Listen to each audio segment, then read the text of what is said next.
Happy New Year, everybody! It is officially 2026, but I'm so tired of 2025. Honestly, it was the worst year of my life. So I'm back on YouTube. I've got a lot of things I want to achieve this year. But before we get into all of that, I thought, okay, it's been a minute, it's been a while. I've been kind of AWOL on my social media, taking some time to myself. So let me answer your deepest, darkest questions. I said, anything you want to know, ask me, and I mean anything, and I will answer them. So that's what your girl is doing, Suze. And when I tell you there's a lot of questions. Some of them are kind of outlandish. I can't lie. Some of y'all need a little...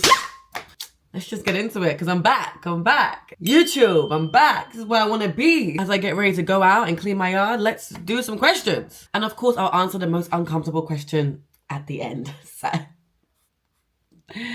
bear with.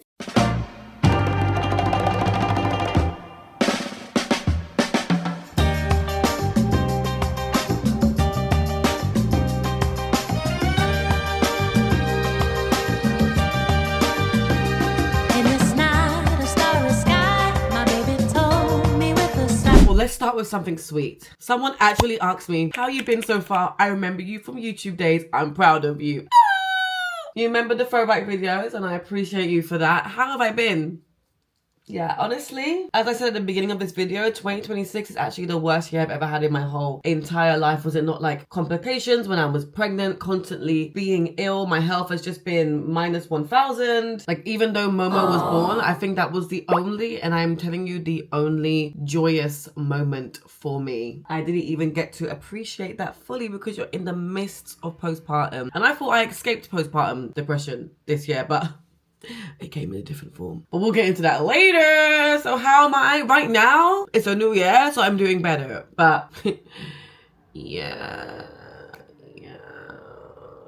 It was rough. It was actually the worst year of my life. It was rough. So yeah, that's answer your question. Let's go.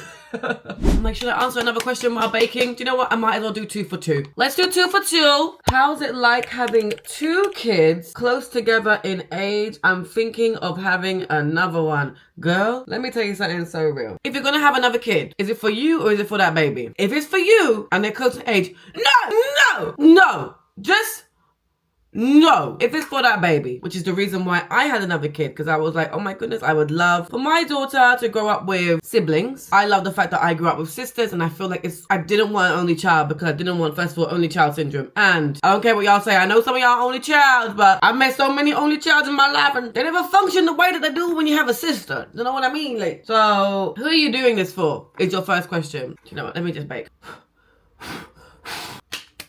Okay, but honestly, all jokes aside, I do think that having a second baby is so rewarding when they're so close in age, because you get to literally watch them grow up together. Like Momo and Ava, their gap is 2.5 years, and only now that Momo's like 9 months, that's when I'm seeing them properly like interact a little bit. Like, it's not a lot. Just know that those first 9 months of your life is going to be hell, especially if you have an active daughter like mine who loves her baby sister so much. But oh my days, this girl be trying to change her nappy, the shit's going everywhere, trying to play with her, but she's playing with her rough for lack of sleep. You just got your other one potty trained, and now she's going backwards because her sister's in nappies, so now she wants to wear nappies too. Like, there is a lot going on, and I'm not gonna sugarcoat it for you. It's all cute and stuff. Like, you're like, oh, like, I'm so glad I've done this, but it is also a piece of work. It is also a lot of work. So I don't know if y'all want to be doing that. I'm just telling y'all the real truth. Just know your mental health.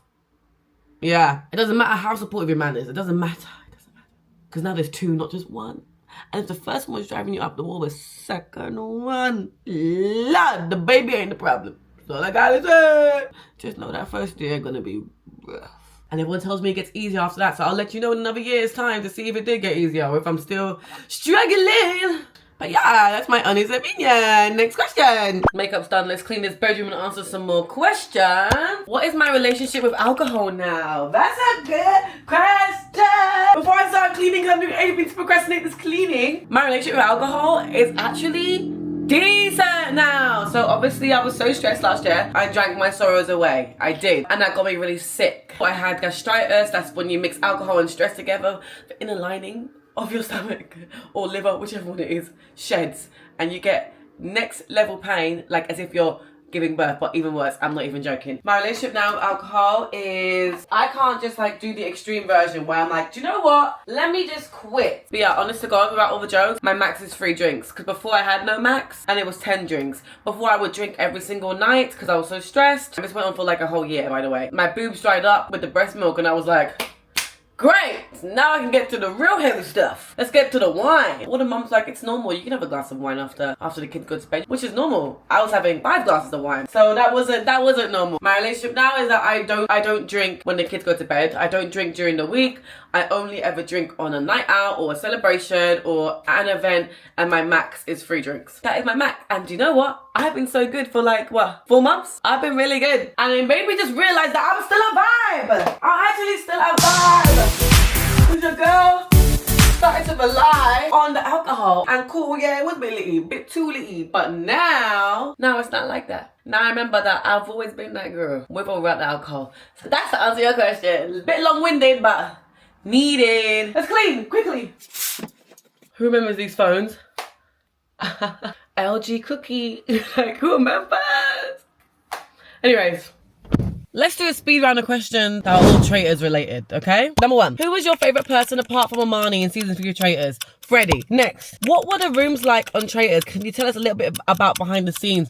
No TV, no phone, no contact to the outside world. We are live and breathing the game. Like, it's all in our thoughts. That's why I was so messed up. It's like, it was all in our thoughts. Hope that makes sense. I can't really say too much. I don't think so. But the hotel was nice. It was decent. I was thinking, okay, cool. Okay. Yeah, next. Would I ever do another reality TV show again? Probably not. So I don't know if I would ever do a reality TV show again. It would have to be something fun and not stress-inducing. Yeah, that's a I don't know. Unless they give me bare money, then sure. Period. I got 2 kids to feed. Damn! Did you feel sexy in your big biker leather jacket? Now, normally I'm going to blur out people's usernames, but this one I'm not, because that's a weird-ass question. Did I feel sexy? Would you ask a man that? If he felt sexy? I felt cool. I don't think I felt sexy. That wasn't... sex appeal was not what I was thinking about when I was wearing that leather jacket. Next. What was it like to be a faithful on the Traitors? It was the hardest job out there. Being a traitor is fun and you get to deceive and it's fun. Being a faithful is not fun. You're stressed. You might die. Like, there's a lot going on. I wanted to be a traitor so badly. Yeah. I think that's all things Traitors. Anyways, next question. More about me. What do I like and dislike? It's a very good question. Whoever asked me that. 20 minutes to my train. I like painting. I like drawing. Studio Ghibli film. I like movies. What do I dislike? Actually, that's a good one. I dislike spiders. I hate spiders. I'm so scared of spiders. I dislike the word CUNT. I think it's the worst word ever created. I hate that word so much. Even when they use it in a positive way, I'm like, ew, I could live somewhere fully remote and just take a little short walk into town where we all know each other. Like, that's literally like my dream. That's like something I would love to do one day. Oh, I love Eat, Pray, Love. It's my favorite movie. I studied filmmaking, so I love movies. I feel like people don't know this about me. I love salty snacks rather than sweet snacks. I put salt on my apples. I love everything salty. It's the best thing ever. I think I'm going to do a whole TikTok video on my likes and dislikes. That's just something I can think of for now.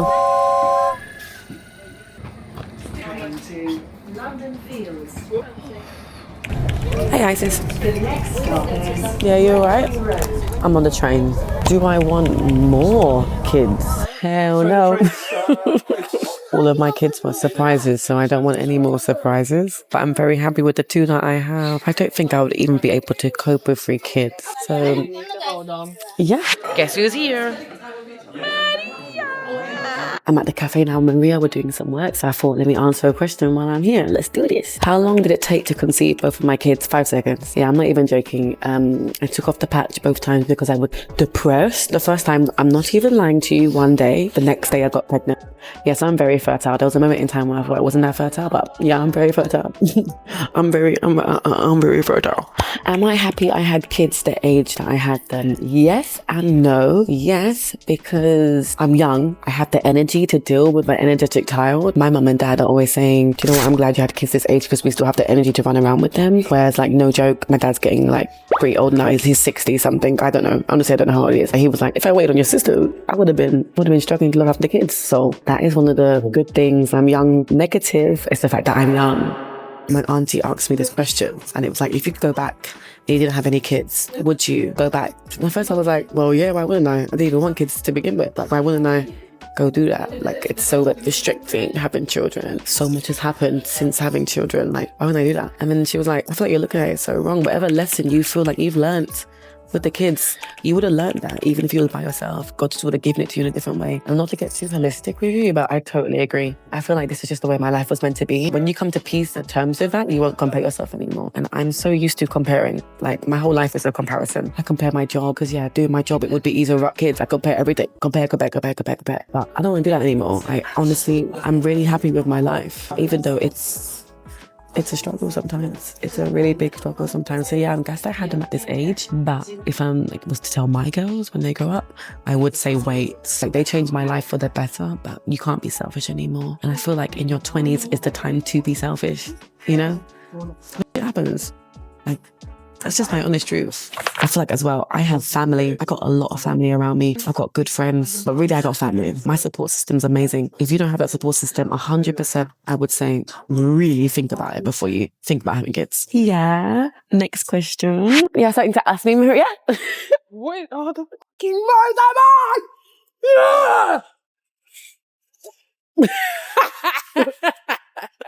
As always, it gets a bit scary, doesn't it? What is it like being so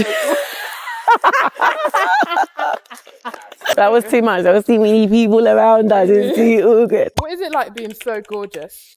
Let me tell you something. It's really hard, actually. It's actually such a big struggle. The people are always on me. It's really scary. But in all honesty, sometimes you're just born this way.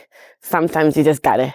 And if you got it, you got it. But we all do, because God loves us all, and we're all beauty in the eye of the beholder. What's it like being so gorgeous? Thanks, guys. I needed to hear that today. I feel pain. Love you. Mwah. Yeah. And the final question that everyone has asked me a million times: where is your baby daddy? Where is Alex? Are you still with your child's father? How do you navigate your relationship with 2 kids now? Do you still believe in marriage? How do you maintain your relationship while being a mum? Do you sometimes feel like a married single mother? I don't know how else to say it. A lot of women do. Do you want to eventually get married to Alex, or is it not a priority for you guys? How is your relationship coping with 2 children? Has it already? Okay, we get it. We get it, right? 95% of the questions is basically to do with a relationship with a baby and where the hell is Alex? And rightfully so. Honestly, I wasn't mad. I wasn't mad because I be telling y'all everything. I be telling y'all every single bit. So why wouldn't you assume like, where the hell was Alex? So let me be real. Alex and I are not together anymore. Yeah, that is basically why this has been like the worst year of my life. We broke up a year ago. I don't want to get into the details of everything purely just because of my children. You know, if I had no kids, I would said every single thing, but I don't want my kids like go online and search out why did mommy and daddy break up, and then they take my opinion instead of making their own opinion. I want them to have their own opinion of their dad, and really and truly, Alex is a great dad. He is a great dad to his kids, but we've been having issues. It was a lot. Honestly, I wasn't perfect either. I'm not even gonna sit here and be like, this is all his fault. This all ended because it's his fault. No, I wasn't perfect either. I wasn't functioning normally, but then I did just have a baby. So of course I wasn't functioning normally. Yeah, I can't even lie. Our relationship is better now than it was when we was together. Before we even got together, we was friends. And now I feel like we're getting to a point where we can be friendly. Friends is a bit of a stretch. But we did Christmas together this year. It was weird. It's Momo's first Christmas. We don't want to miss out on any of those things. We're both invested into the children and into their development and all that jazz. So I'm lucky on that point. I don't have a prick. I don't have one of those narcissistic men that are like, I don't give a crap. I'm not gonna come see my kids. La, la, la. Alex is not like that. He's very much like, where's my babies? Where's my babies? And I'm like, cool. Gas for that. We don't argue anymore. I think honestly the breaking point was arguing in front of Ava and seeing her reaction. I thought, wow, we took it too far. We took it way too far. There is no way in hell that I ever want my baby to think that that is normal. Like, it would get to me a lot. It would really get to me. So when I saw her face, nope, I'm not gonna cry. Yeah, I'm not gonna cry. Affirm it. When I saw her reaction to mummy and daddy arguing, I was like, Hell no. Hell no. And then I spoke to my friends, actually. They come from like divorced parents or their parents separated. And they were like, it was so much better after. Don't just stay for the kids because the kids can feel every emotion that you're feeling. It was so much better after they broke up because it was just amicable and the house wasn't tense anymore. Even though I've been going through it mentally this year because it's a massive change and it's a massive loss. And we was together for 6 years. The house is peaceful now. There's no arguing. Ava's the only one driving me insane, and that's okay because she's my baby. That's okay. It's sad, but also comforting to know that I can do this all by myself. And honestly, it was sad because, you know, you have that image in your brain that you want to be married. I wanted to get married. So to answer the next question, do I believe in marriage? Do I want to get married one day? Of course I want to get married one day. I want to get married one day. That's my little dream. You know, I've always had that dream of the big white wedding and honestly, I wasn't going to tell you guys what happened. I didn't tell you for a whole year because I wasn't ready for the judgment. Sometimes it can be so tiring making a video or trying to explain like, oh, by the way, like I'm a single mom now, without all the stupid comments. Just like, oh, well, now you're living in sin, or just a typical baby mom. Like, you're just a typical baby mom. And I just felt like I don't want that stereotype to be placed upon me because I tried. I really tried. We tried every angle. We both tried. We tried so hard to make it work and it just didn't. So yeah, we're not together anymore.